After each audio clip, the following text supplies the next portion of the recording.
Barangay LS 97.1 Forever. Dear Papa Dudut, una po sa lahat ay binabati ko po kayo ng isang magandang araw. Gayon din sa lahat ng inyong mga listeners at ating mga kabarangay.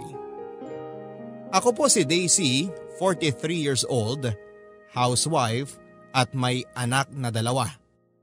Isang 10 years old at isang 6 years old.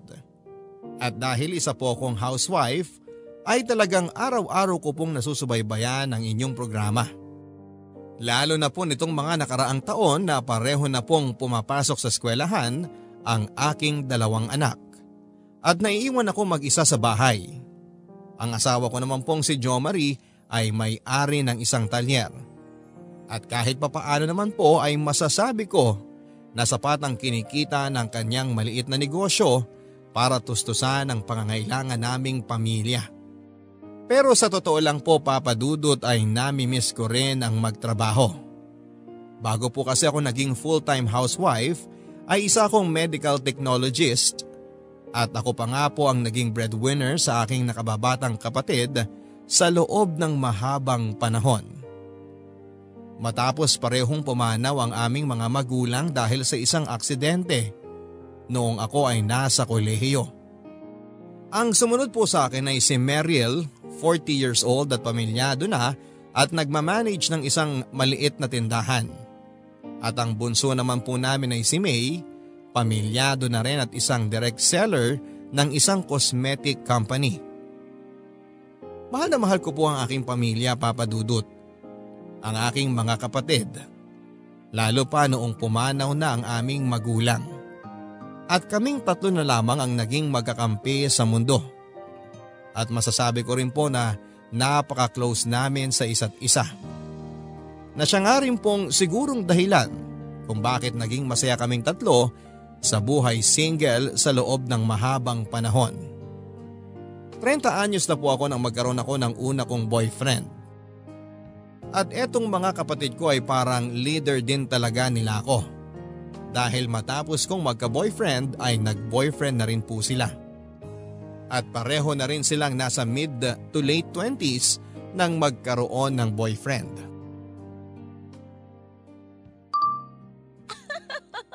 Hay nako May, nakakainis na yung mga hagikik mo dyan ha.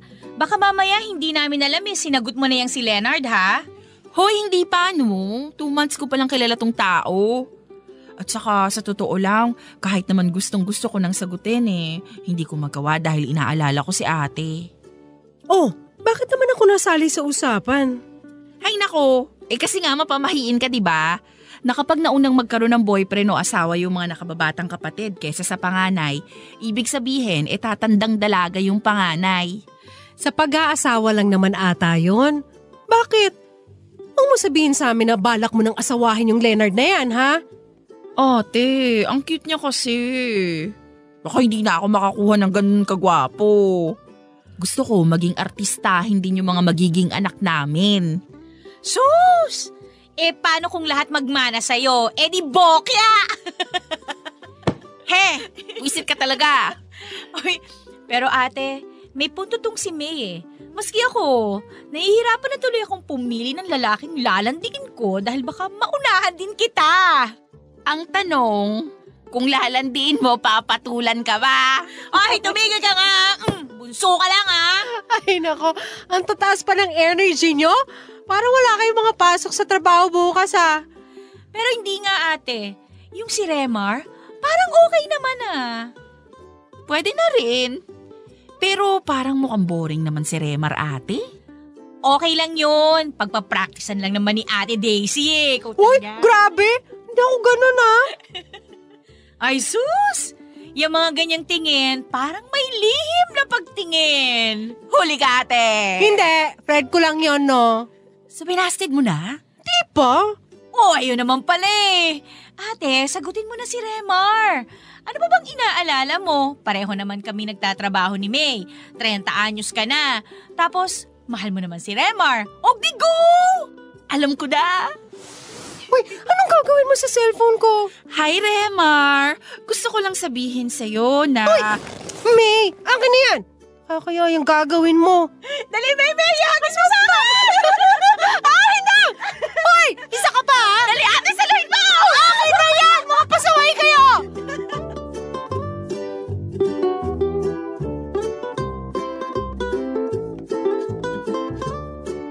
Sinagot ko po si Remar dahil na rin sa pag-uudyok ng aking mga kapatid, Papa Dudut. Siya po ang naging first boyfriend ko. Ngunit sa kasamaang palad ay naghiwalay din po kami matapos lamang ng ilang buwan dahil nahuli ko siya na nambababae. Dito ko nga po naisip na mukhang totoo nga po siguro yung sinasabi nila na yung mga tahimik at mukhang mababait daw ay nasa loob ang kulo. At dahil nga sa unang boyfriend ay sobrang naapektuhan po ako sa panloloko ni Remar. Lahat po ng insecurities ay inabot ko na. Pangit ba ako? Saan ako nagkulang? Minahal niya ba talaga ako? Pero mabuti na nga lang po at naroon ang aking dalawang kapatid. At kahit na papaano ay meron akong naging karamay sa aking pinagdaraanan. Kaya naging madali na rin sa akin ang makabangon mula sa depresyon na sinapit ko kay Remar.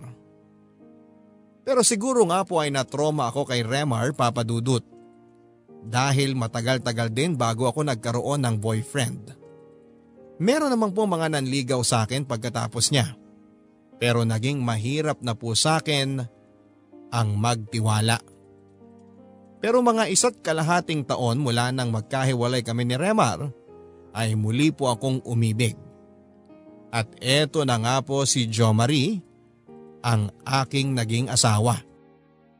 Bukod po sa may itsura si Jo Marie kumpara sa lahat ng mga nanligaw sa akin ay nagustuhan ko po siguro sa kanya ay talagang magkaiba sila ni Remar.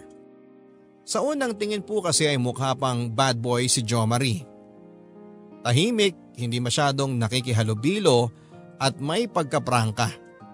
Pero pag kaming dalawa lang po ay sweet naman siya sa akin at mabait. Kaya naman hindi ko rin po masyadong masisi ang mga kapatid ko kung hindi nila ito masyadong gusto noong nakilala nila ito.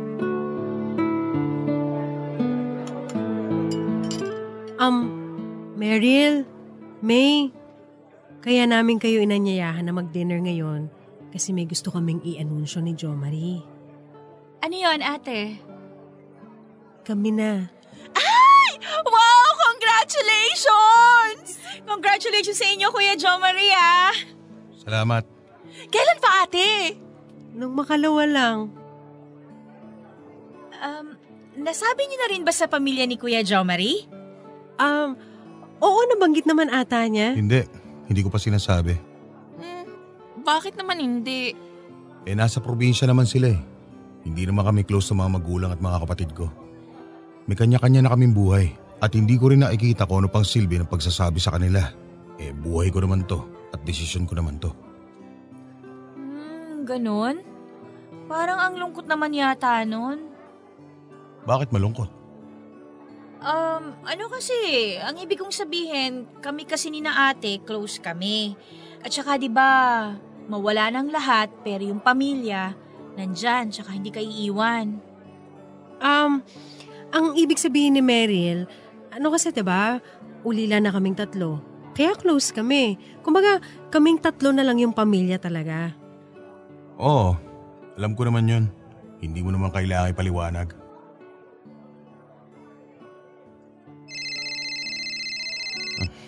Boss ko yung tumatawag. Excuse me ha, labas lang ako.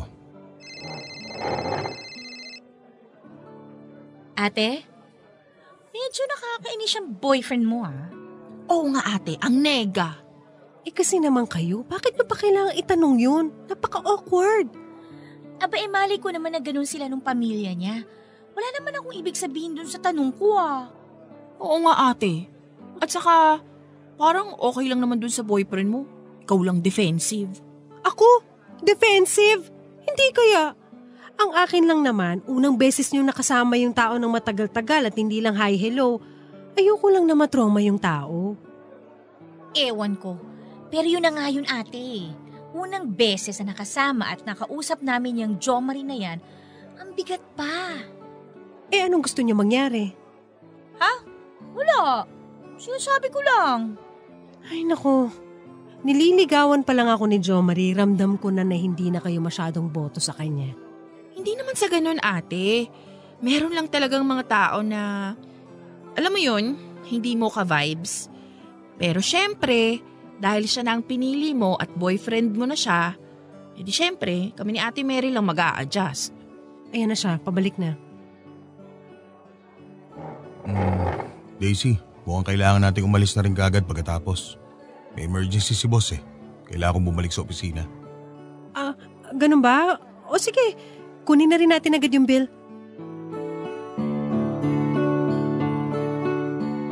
Sa madaling sabi ay hindi po talaga naging magkasundo ang aking mga kapatid at si Jo Marie, Papa Dudut. Sa katunayan po ay hanggang sa posible ay hindi ko ipinagsasabay si Jo Marie at ang aking mga kapatid kapag may lakad. Ngunit sa tingin ko ay naging pabor din naman po ito sa kanila dahil ramdam ko na kapag isinama ko si Jo Marie sa mga reunion o lakad ng mga kamag-anak ay tipid makipag-usap at makisalamuha sa amin ang mga kapatid ko. At si Jo Marie din naman po ay hindi rin nagugustuhan na isinasama ko siya sa mga lakad namin ng mga kamag-anak ko. Kaya nang tumagal po ay talagang hiwalay na po ang mga lakad namin ng mga kapatid ko at mga lakad namin ni Jo Marie. Na naging medyo stressful po para sa akin dahil parang hinahati ko rin ang aking oras at ang aking pagkatao. Pero sa totoo lang po, Papa Dudut, ay kapag kasama ko ang mga kapatid ko ay pakaramdam ko na mas malaya at kampante ako sa mga kilos ko. Hindi ko po alam kung dahil lang sa habit at dahil sila na kasi ang aking comfort zone kaya mas totoo ako kapag sila ang kasama ko. Kapag si Jo Marie po kasi ang kasama at kadate ko ay ako naman ang parating nagpaparaya. Bukod pa dyan ay medyo pamarya Clara po kasi ako kapag si Jo Marie ang kasama ko. Samantalang kapag mga kapatid ko ang kasama ko ay pwede akong tumawa ng malakas at kumilos ng magaspang. Hindi naman po sa pinagbabawalan ako ni Jo Marie at kinokontrol ang pagkilos ko, Papa Dudut. Pero sa tuwing nagpapakita po kasi ako ng kilos na magaslaw, ay tinitingnan niya ako na parang kahiya-hiya yung kinikilos ko. Kaya naman sinanay ko na lamang ang sarili ko na maging pinong kumilos kapag si Jo Marie ang kasama ko. Halos lahat po ng desisyon sa relasyon namin ni Jo Marie ay siya ang nasusunod. Mula sa restaurant na kakainan namin, sa sining panonoorin, sa oras at araw ng date namin ay halos siya lahat ang nasusunod. At sa mga pagkakataon na ako ang nasusunod ay pakiramdam kong humahanap talaga siya ng butas o dahilan para isumbat niya sa akin na nasayang ang oras at pera namin dahil sa maling desisyon ko. At pati na rin po sa paggamit ng proteksyon ay si Jo Marie pa rin ang nasusunod. Para maiwasan na mabuntis ako ng hindi planado ay noong una'y sinasabihan ko si Jo Marie na gumamit kami ng proteksyon. Pero ayaw niya. At ang isinusumbat pa niya sa akin ay wala daw ba akong tiwala sa kanya na malinis siya at walang sakit kaya gusto ko ng proteksyon. At kahit nasabihin ko pa sa kanya na hindi naman yun ang issue ko. Kung hindi ay yung aksidenteng pagkakabuntis ay hindi niya ito pinakikinggan. Nagtatampo pa siya sa akin. Kaya pumapayag na rin po ako na hindi kami magproteksyon. At tulad nga po ng kinakatakutan ko ay nabuntis po ako, Papa Dudut.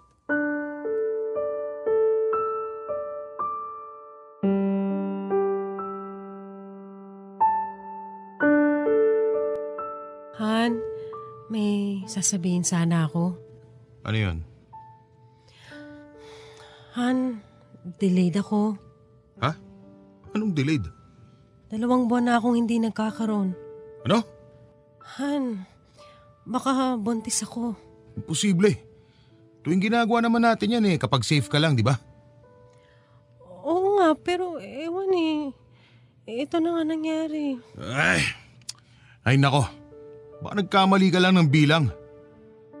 Ano ba naman yan, Daisy? Magbibilang ka na nga lang eh. Yun na nga lang ang gagawin mo, pumapalpa ka pa. Nagbibilang naman ako eh. Kung nagbibilang ka, bakit nabuntis ka? Syempre kasi diba, tansyahan naman talaga kapag calendar method. Anong tansyahan? Tanga ka ba? Ikatlong girlfriend na kita. Wala naman ako nabuntis doon sa dalawa kong ex. Hindi rin naman kami gumagamit ng proteksyon. Ibig sabihin, ikaw yung may mali. Ikaw yung hindi marunong magbilang. Tama ang bilang ko. Pipilit mo pa eh. Yan na nga bunga ng pagkakamali mo. Kasi naman, Jo Marie, sabi ko naman sa'yo na magproteksyon tayo, ayaw mo. So ako pa? Ako pa masama? Ako pa mali? Ikaw yung tatanga-tanga? Di ako tanga. Ikaw ang tanga. Ano sabi mo? Wala. Ako? Tanga? Umayos ka, Daisy ha? Nahahawaan ka na yung mga kapatid mong magagaspa ang bunganga. Pasensya na. Nasa stress lang ako eh. Ano nang gagawin natin? Di ano pa? Kailangan na tayo magpakasal. Magpakasal? Pero pa ba dapat? Nandiyan na yan eh. Pero, handa na ba tayong ikasal at magpamilya? May magagawa pa ba tayo? Ano gusto mo? Ipa-abort natin yan? Pumatay tayo ng tao? Hindi. Yun naman pala eh. Buwisit na buhay to oh.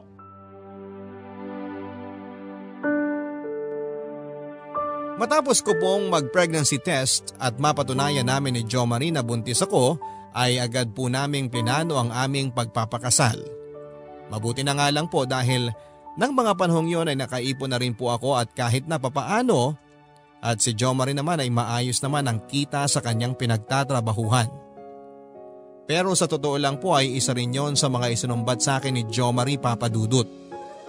Yung pinag-ipunan niya kasi ng matagal para sana magtayo ng sarili naming talyer at negosyo ay napunta na tuloy sa aming pagpapakasal at paghahanda sa pamilya. At dahil din sa aksidenteng pagkakabuntis ko ay hindi inaasahang gastos ay kinailangan tuloy ni Jo Marie na ipagpaliban muna ang kanyang pag-resign at pagtatayo ng sarili niyang negosyo. Pagdating naman po sa mga kapatid ko ay talagang dinamdam po nila ang aking pagkakabuntis at ang biglang pagpapakasal namin ni Jo Marie. Sa loob kasi ng mahigit isang dekada ay kaming tatlo lang ang palaging magkakasama at naging pamilya. Tapos sa isang iglap at halos isang taon pa lang mula nang naging kami ni Jo Marie ay nabuntis kaagad ako at kailangan ng bumukod sa bahay naming magkakapatid. At sa totoo lang Papadudot ay napakabigat din ang loob ko na iwan ang mga kapatid ko at magpakasal. Pero wala na nga akong nagawa. Isa namang kiss ulit dyan sa ating couple. Okay, matapos nating mapakinggan ang speech ng ating best man, pakinggan naman natin ang speech ng ating maid of honor. Si Mariel, ang sumunod na kapatid ng ating bride na si Daisy.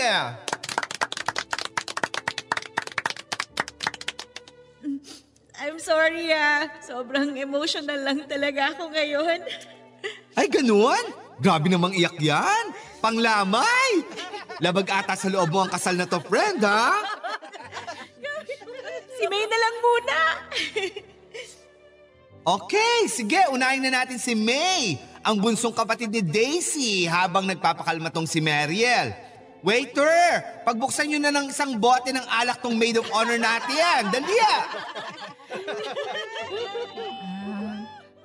Magandang gabi po sa inyong lahat. Hoy, ano ba yan? Mukhang iiyak na rin tong isang to. Hindi. Sige, kaya ko to. Pagpasensyahan nyo na po kaming dalawa ni Ate Meryl kung medyo emosyonal kami ngayong araw na to. Sa loob po kasi ng mahigit isang dekada, matapos pumanaw ng aming mga magulang, kaming tatlo ng magkakapatid ang nagdamayan at naging isang pamilya. Mula po nang namatay ang aming mga magulang, si ate na po ang tumayo na magulang namin ni Ate Meryl. At bilang panganay namin, masasabi kong hindi matatawaran ang kabaitan at suporta na ibinigay niya sa amin ni ate. Kung hindi po dahil sa kanya at sa mga sinakripisyo niya po para sa amin, baka napariwara o napahamak na kaming magkapatid. Kaya po ngayon, sobrang bigat sa aming loob na bukas, pagising namin, wala na si ate sa bahay. Wala nang gigising sa amin para mag-breakfast. Wala na kaming ibubuli ni Ate Meryl. At higit sa lahat, wala nang magluluto sa amin ang mga paborito naming ulam kapag masama yung pakiramdam namin. At mababakante na yung isang upuan sa hapagkainan. At hindi na rin kami magsisiksikan sa sofa kapag nanonood kami ng paborito naming pelikula. Ate Meryl, ikaw na. Okay na ako. Ate, sobrang mamimiss ka namin ni May. Pero sa totoo lang ate, nitong mga nakaraang buwan, sobrang nagsimula ka na rin naming mamiss ni May di ba May? Mula kasi nung nagka-boyfriend ka, nung naging kayo ni Kuya Jo Marie, mula sa full-time kapatid, naging half-time ka na lang sa amin. At ngayong kasal ka na, magiging part-time ka na lang na kapatid namin. Baka nga seasonal na nga lang eh. Sobrang bilis lang din kasi ng mga pangyayari ate. Isang araw nagtatawanan tayo, nagbabangayan, tapos nag-uunahan sa CR kapag umaga. Isang araw, wala ka na sa bahay, may asawa ka na, magkakaanak ka na. Basta ate, ito lang ang pakakatandaan mo ha. Andito lang kami ni May palagi para sa'yo. Maaring maging iba yung priority mo ngayon pero tandaan mo na sa amin, sa akin, ikaw ang pinaka-importante. Kayo ni May ang priority ko. Kuya Jo Marie, alagaan mo si ate ha, please. Sobrang matiisin niya, hindi lang niya nagsasabi pero minsan may dinaramdam na pala. Ganyan siya kamasakripisyo para sa amin. At alam kong ganun din siya sa'yo. Kaya sana alagaan mo siya. Huwag mo siyang sasaktan. Please, kuya. Okay. Maraming salamat, Meryl, May. Parang may pinaghuhugutan, ha? Jo Maria, narinig mo naman ang request ng kapatid ng ating bride. Ingatan mo raw ang ate nila, ha? Teka, seryoso na ang mukha ni groom? Syokot ako ah! Commercial break na nga tayo. Sana ba yung ating wedding singer? Hanggang dito ba naman, Daisy? Mag-aaganyan ang mga kapatid mo? Ha? May masama ba silang sinabi? Napakalit talaga ng utak mo. Pinapahiya na tayo, hindi mo pa alam. At saka ano ba naman yung host na kinuha mo? Napakabakya at bastos ang bunganga. Nakakaya sa mga ninong at ninang natin.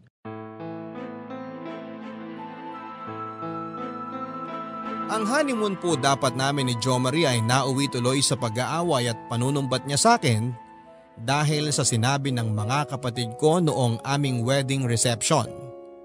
Mga bagay na hindi nagustuhan ni Jo Marie. Hindi pa raw nakatulong na ang kinuha kong wedding host ay napakabakya rin ng pag-uugali. Na malamang ay dahil sa inirekomenda daw ito ni Meryl na isa ring bargasang ugali. Kahit na po noong una ay wala naman akong nakikita na mali sa mga sinabi ng mga kapatid ko. At natawa rin naman sa host, ay nadala na rin tuloy ako ng opinyon ni Jo Marie at naisip ko rin tuloy na napahiya kami sa aming kasal nang dahil sa mga kapatid ko. Matapos po naming ikasal ni Jo Marie ay tuluyan na nga po akong bumukod sa mga kapatid ko, Papa Dudut. Lumipat kami sa isang maliit na apartment na malapit sa dating kwartong inuupahan ni Jo Marie. At dahil nasa south po ang apartment namin at nasa norte naman ang dating bahay namin ng mga kapatid ko ay naging madalang na rin tuloy ang pagbisita ko sa kanila. Sa katunayan po ay mas malimit na nga po sila ang nagkukusang pumunta sa apartment namin kesa ako sa kanila. At tulad ng dati Sa tuwing binibisita ako ng mga kapatid ko ay ilang sila ni na Jo Marie sa isa't isa. At kadalasang umaalis ng bahay o kung hindi man ay nagkukulong sa kwarto si Jo Marie sa tuwing binibisita ako ng mga kapatid ko. Matapos ko pong manganak ay mas dumalang pa po ang pagbisita ko sa mga kapatid ko. At sa puntong yon ay medyo dumalang na rin po ang pagbisibisita nila sa akin dahil kay Jo Marie. Isa pa ay kung minsan ay nauuwi pa sa pagtatalo naming mga magkakapatid dahil napapansin ata nila na karamihan sa mga desisyon na ginagawa sa bahay maski na sa sarili ko at sa anak namin ay kailangang si Jo Marie ang masusunod. Ang sabi nila ay masyado na raw akong kinokontrol ni Jo Marie. Nagbago na raw ang ugali ko at mukha daw akong miserable. Ang sabi ko naman ay nasasabi lang nila ang mga bagay na yon dahil wala pa silang asawa. At hindi nila naiintindihan ang sitwasyon ko dahil sa buong buhay nila. Hindi naman sila nakaramdam na kailangan nilang magsakripisyo dahil inako ko na ang lahat ng paghihirap para sa kinabukasan nila. Maski po ako ay nagulat sa aking sarili nang lumabas ang mga salitang yon sa bibig ko. Siguro ay nasabi ko lang yon para saktan sila at tumahimik na sila. Dahil deep inside ay alam ko naman na tama sila. Totoo nga kung minsan ay pakaramdam kong nasasakal na ako kay Jo Marie. At totoo ngang minsan ay pakaramdam kong hindi ko nakilala ang aking sarili. Mula po ng pagkatalo namin yon ay naging bibihira na lamang ang pagbisita ng mga kapatid ko sa akin. At ramdam ko na unti-unti na rin silang naging cold sa akin.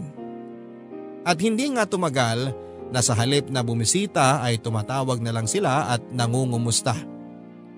At nang tumagal pa, maski pagtawag ay hindi na rin nila ginagawa. Pero hindi ko rin naman sila masisisi dahil alam ko na ako rin ang may pagkukulang. At ako ang unang nagpakalayo sa kanila. Eventually ay nagkaroon na rin po ng kanya-kanyang mga pamilya ang mga kapatid ko. At nang mangyari yon ay talagang mas dumalang na ang pagkikita at pag-uusap naming tatlo. Hanggang sa isang araw ay nagulat na lamang ako nang tumawag sa akin si Meryl. Ibinalita na naloko silang mag-asawa ng isang kaibigan at hiyang-hiya na nanghihiram ng pera.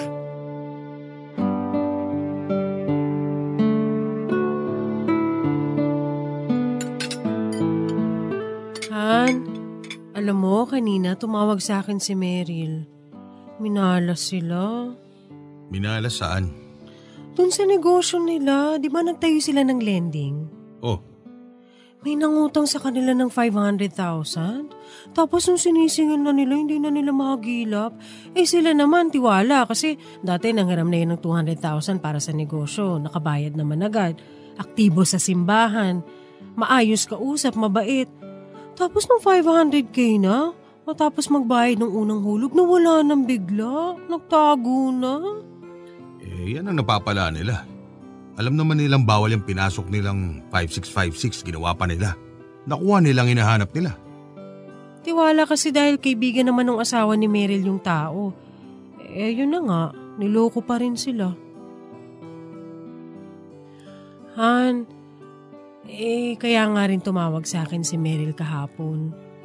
Nangihiram kasi siya kahit mga 30,000 lang daw. Maitawid lang nila tong buwan na to. Bayaran na rin daw ng tuition ng mga bata Si May kasi 10,000 lang ang pwedeng ipaluwal dahil may mga gastusin din. Ikaw, bahala ka kung gusto mong pautangin yung kapatid mo. Han, alam mo naman na matagal nang naubos yung personal kong savings mula nung mag full-time housewife ako Oo ngayon, ano balak mo? Manghihiram sana ako sa'yo. So, manghihiram ka sa akin ng pera para may ipahiram sa kapatid mo dahil niloko siya ng pinahiram niya ng pera? Oo. Ano yung pambabayad mo kung hindi rin magbayad yung kapatid mo? Han, magbabayad naman si Meryl. Ang pinakamalala ng pwede mangyari, matagalan siya magbayad pero sigurado ako magbabayad yun. Kung yung kaibigan nga nila, niloko sila eh. Tiwala din sila dun. Kaibigan lang naman yun eh. Si Meryl, kapatid ko yun. Daisy, pagdating sa pera, wala kang dapat na pinagkakatiwalaan. At saka yung mga kapatid mo lang naman yan ah. May pamilya ka na. May mga pamilya na rin yung mga yan. At prioridad na rin nila ang mga pamilya nila. Dapat ikaw din. Han, prioridad ko naman kayo eh. Pero kawawang-kawawa talaga si Meryl nung tumawag dito. Mataas ang pride noon. Alam kong hindi uutang yon kahit na kanino. Kaya sigurado akong down na down sila at desperado ngayon kaya siya naglakas loob na tumawag sa akin. Han, please. Hindi. Ha? Sapat lang ang kinikita ko para sa atin. At hindi ko gagalawin ang ipon ko para ipahirap dyan sa kapatid mong walang kasiguraduhan kung kailan makakabayad. Please, nagmamakaawa ako. Paano pag tayo naman ang nagka-emergency? Paano kung tayo naman ang nangailangan? Tayo mangungutang? Hindi. Kasalanan nila yan, pues ayusin nila. Hindi natin sila kargo kung tatanga-tanga sila.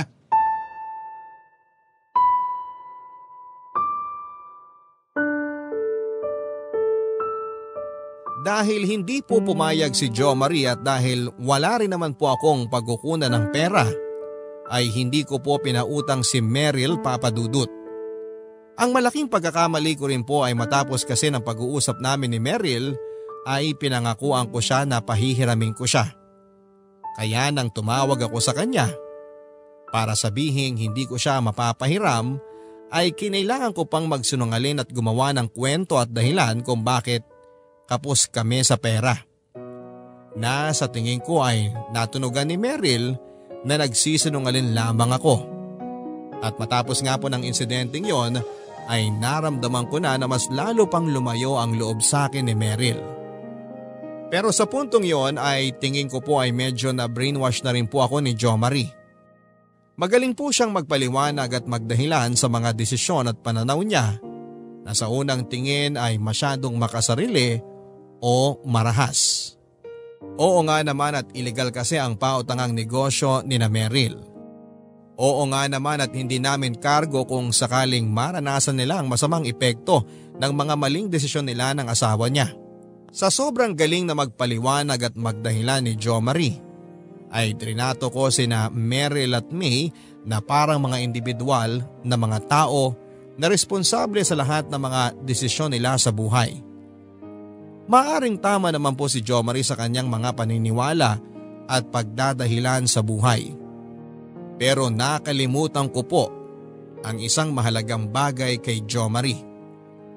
Si Jo Marie po ay isang tao na galit sa kanyang mga kapatid at walang pagpapahalaga sa kanyang pamilya. At sa kasamaang palad ay naimpluwensyahan niya ako sa mga bagay na ito. Nakalimutan ko na mababait na tao at mahal ko ang mga kapatid ko. Ngunit tila pinaglaruan po kami ng tadhana, Papadudut. Mga isang taon matapos nalagay sa pinansyal na krisis si Meryl, ay kami naman ni Jo Marie ang nalagay sa alanganin.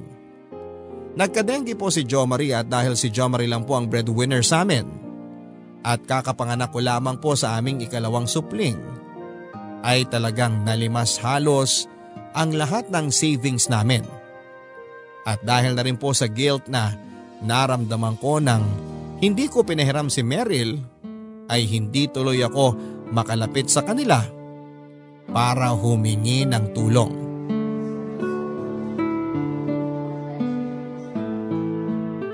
Naubos na yung savings ko. Meron pa namang natira. Kaunti na lang. Kapag winidraw ko pa yun, magkuklose na yung account eh. Ano? Ilang libo na lang yun.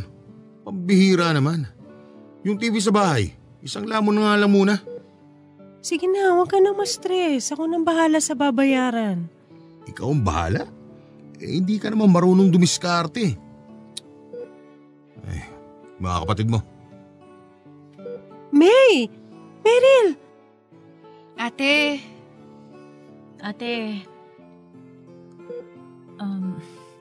kamusta ka na, kuya? Okay lang. Maraming salamat at bumisita kayo dito sa amin. ate, ito nga pala, mga prutas para kay kuya.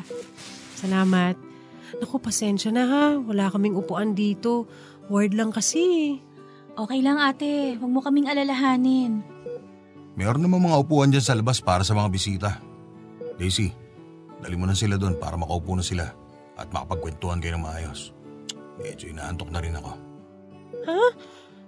Oo, sige. Tara, doon tayo sa labas.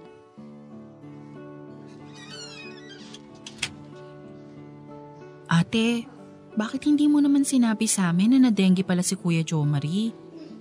Hindi ko na naisip kasi syempre, may mga pamilya na kayo. Busy na kayo. Ate, ano ka ba? Parang hindi tayo magkakapatid ah. Syempre, pag may problema, damayan pa rin tayo. Salamat. Salamat sa pagpunta. Ate, hindi ko alam kung sobrang tagal lang ba natin na hindi nagkita. Pero parang ang payat mo na at nangangalumata ka. Okay ka pa ba? Yung mga pamangkin namin, kumusta? Oo. Stress nga ako nitong nakaraang mga linggo dahil na nga sa pagkakasakit ni Jomari. Okay naman yung mga bata. Nasa lola muna nila sila para mabantayan. Sa Laguna? Wala rin naman kasi magbabantay sa kanila dito eh. Halos dito na ako nakatira sa ospital nitong mga nakaraang 2 linggo. Hindi naman sila pwede dito sa ospital. Bakit hindi na lang kayo kumuha ng yaya na pansamantala? Naku, gastos pa yun eh. Ang laki na nga ng babayaran namin dito. Ito ate, konting tulong ko to sa inyo. Eto rin ate, sana makatulong. Thank you. Maraming salamat dito. Kung kulang pa ate, sabihin mo lang ha. Sobrang nahihiya ako sa inyo. Ate, sino pa bang magtutulungan kundi tayong 3 lang din?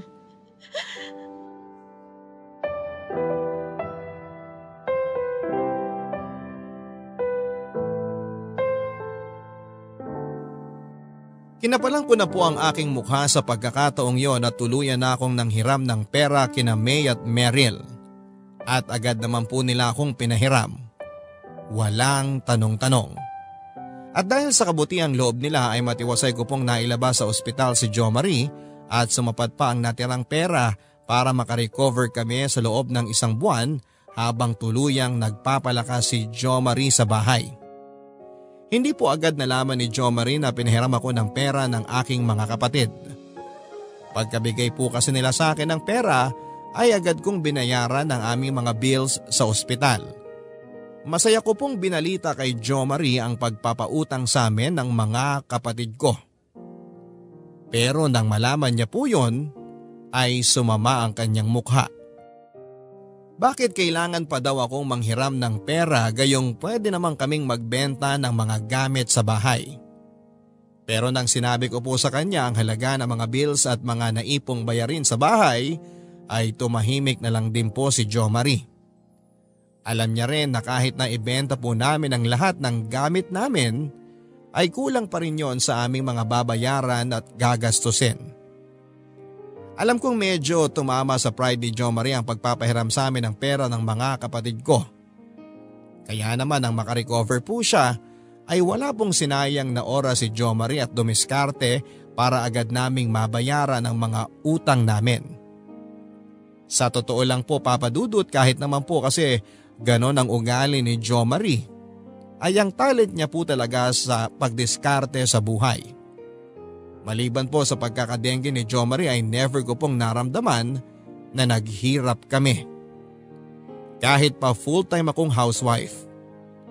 Oo nga't may mga buwan na mahina ang kita niya sa talyer at nagkakaubos-ubos din ang savings namin. Pero never ko po at ng mga anak namin na na-experience ang hindi makakain ng 3 beses sa isang araw. Matapos din po ng pangyayaring yon ay pansamantalang naging close kaming muli ng aking mga kapatid, Papa Dudut. Kung dati halos nagkukumustahan lang kami kapag may okasyon, pagkatapos ng insidenteng yon ay naging mayat maya muli ang kumustahan naming magkakapatid. Matapos ng ilang taon ay naramdaman kong muli na close kami ng mga kapatid ko. At doon ko na-realize na sobrang na-miss ko na rin pala sila. Dahil naging madalas na rin po ang komunikasyon naming magkakapatid, ay na-update na rin po ako sa mga naging buhay nila. Nalaman ko na bagamat hindi maiiwasan ang kadalasang problema sa pera, ay kahit papaano ay nababawi ito ng magaganda at masasayang relasyon nila sa kanilang mga asawa. At nalaman ko rin po na yung inabot sa akin ni May na ipinautang ay nanggaling pa pala sa biyanan niya. Sa puntong yon ay magkahalong hiya, inggit at kalungkutan ang naramdaman ko. Hiya dahil nang sila ang nangangailangan ay hindi ko sila natulungan. Inggit dahil hindi ko kaklose sa mga biyanan at ang pamilya ni Jo Marie. At kalungkutan dahil na-realize ko na matagal na pala akong hindi masaya kay Jo Marie. Pero sa kabila ng mga katotohanan yan, ay wala rin naman akong magagawa. Alam ko na never kaming magiging singsaya ni Jo Marie tulad ng mga kapatid ko at sa mga asawa nila.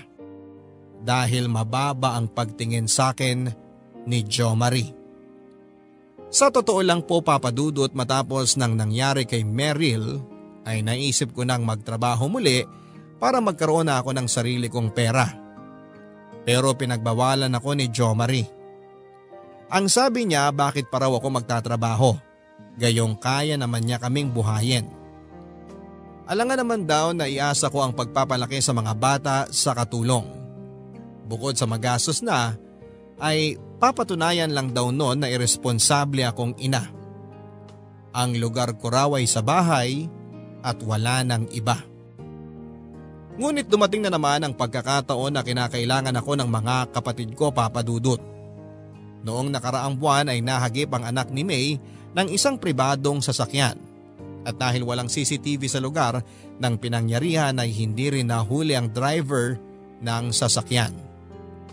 Naging kritikal ang lagay ng bata papadudot. Marami ang dugo ang nawala. At dahil sa kasilanan ng naging kondisyon ay namroblema muli sila sa bayarin sa ospital.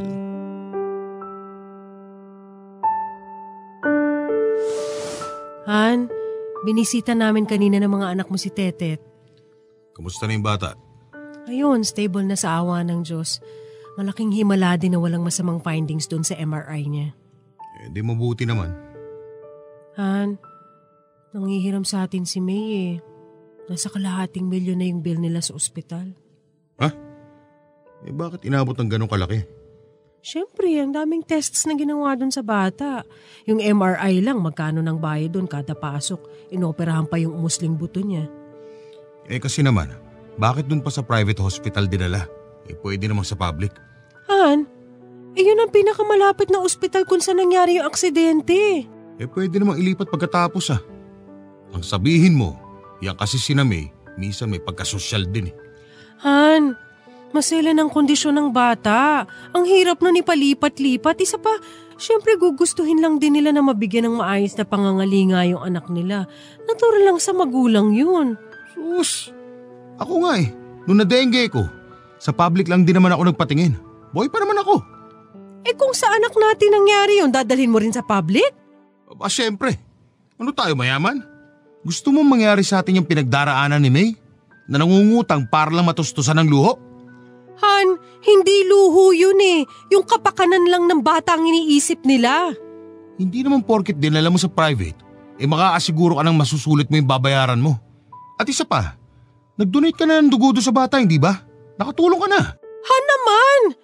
Dugo lang naman yun eh. Siyempre iba yung pera. Anong dugo lang naman? Kung hindi ka nag-donate ng dugo, di sana binayaran pa nila yon. Han, ano ka ba? Pamangkin ko naman yun. Natural lang na magbigay ako ng dugo. Hindi na dapat kinikistyon o kinakwenta yun. Bahala ka. Basta alam mo kung anong punto ko. So hindi na naman tayo magpapahiram sa kanila? Siya. Mag-withdraw ka ng 5,000 sa bangko. Huwag mo nang pabayaran sa kanila. 5,000? Han, 500,000 ang utang nila sa ospital. Daisy, wala akong extra na may papautang sa kanila. Paano kung tayo naman ang mga ilangan? Tama na yung 5,000 ko. Huwag ka nang maningil. Lumapit na lang sila sa mayor o kung saang charity. Sa charity? Grabe ka naman. Umiiyak ka? Ewan ko sa'yo.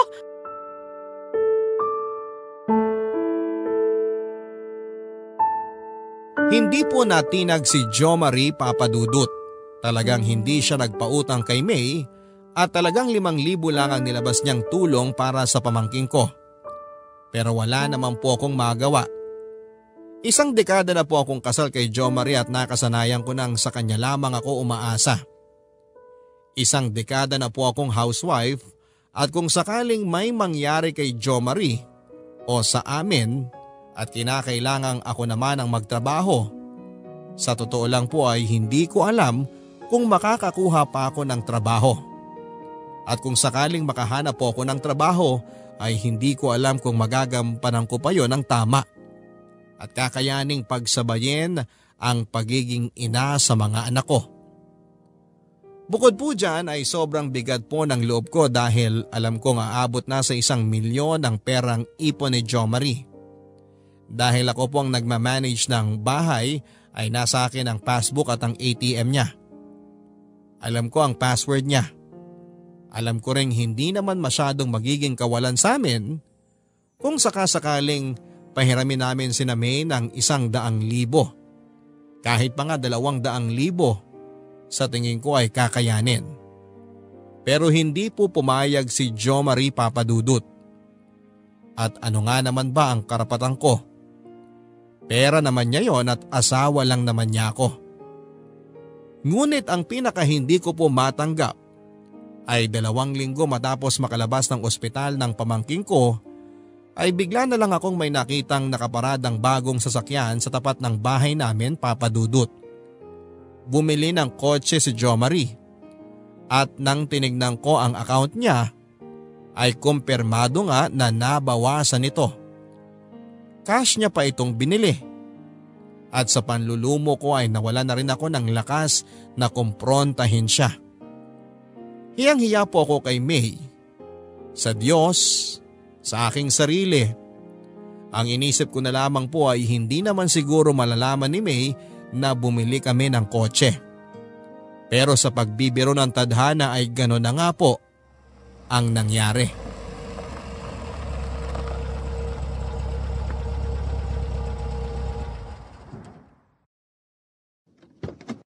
Tita May!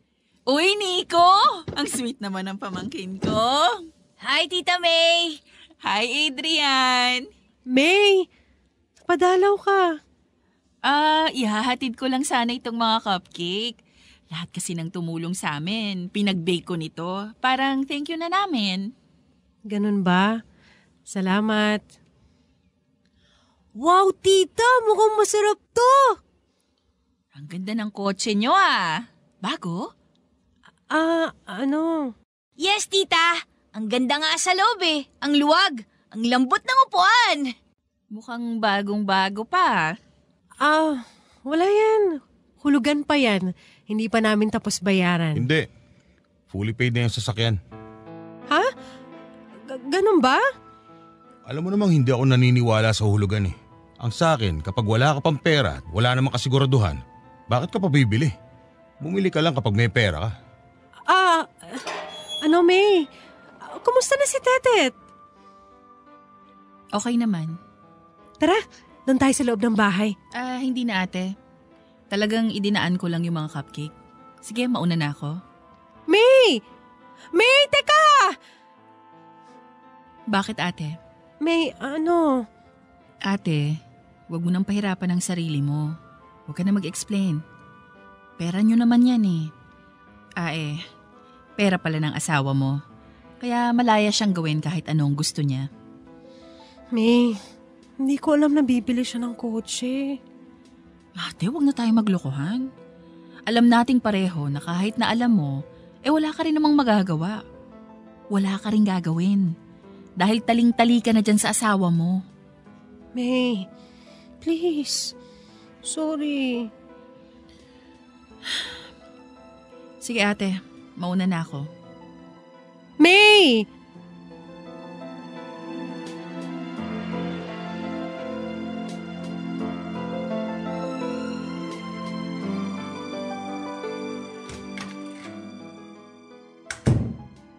Boys, dun muna kayo sa kwarto nyo.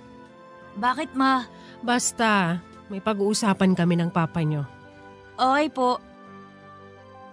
Ano pag-uusapan natin?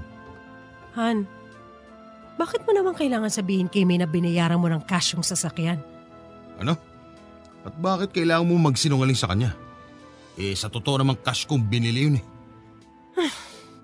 Wala ka talagang pakialam. Tumigil ka nga. Ang OA mo ha. OA! Jo Marie, yung anak ni May nag 50-50 sa ospital. Nangutang sila kung kani-kanino mabunulang yung kalahating milyong bayarin nila. Hindi tayo nagpautang. 5,000 lang ang binigay mo. Tapos pagdudultula mo pa sa mukha niya na habang hirap na hirap sila sa pera, tayo naman bumili ng mga bagay na hindi natin kailangan. Hoy! Anong hindi kailangan? Kotse yan. Magagamit natin yan. Para sa inyo yan. Pero makakapaghintay naman yan eh. Pero gusto mo, ipautang ko yung pera ko sa kapatid mo? Sa laki ng utang nun, kailan pa yun makakabayad? Kapag binata na yung mga anak mo at malayo na loob sa'yo? Ang hirap kasi sa'yo, pamilyado ka ng tao, pero ang priority mo, mga kapatid mo pa rin. Anong sila magiging priority ko? Halos buong buhay ko, inalay ko na sa inyo ng mga anak natin. Oo nga! Andito ka nga! Pero nararamdaman ko na ayaw mo naman dito. Na gusto mo magtrabaho at mabuhay na kasama ng mga kapatid mo. Daisy, may mga pamilya na yung mga yan. Ikaw meron na rin. Hindi ka pa rin nakaka-move on dyan sa pagiging panganay mo. Kami na ang pamilya mo. Pero pamilya ko pa rin sila. Mga kapatid ko sila at sa loob ng isang dekada, binigo ko silang tulungan sa mga oras na kailangan nilang tulong ko at wala silang matakbuhan. Samantalang tayo, ikaw, nung tayo nangangailangan, hindi ko na kailangan lumapit sa kanila. Sila na mismo ang nagkusat lumapit sa atin para tumulong. Bla bla bla bla. Ang drama mo. Sige na, maganda ka na ng hapunan natin. Ayoko! Ano? Ayoko! Ano ayaw mo? Gusto ko muna magpahinga. Gusto ko muna lumayo. Ha? Hoy, Daisy! Huwag mo sabihin na maikipaghiwalay ka sa akin para dyan sa mga kadramaho mo sa kapatid mo. Hindi to para sa mga kapatid ko. Gagawin ko to para sa sarili ko. Hoy! Daisy! Bumalik ka dito! Huwag kang bastos!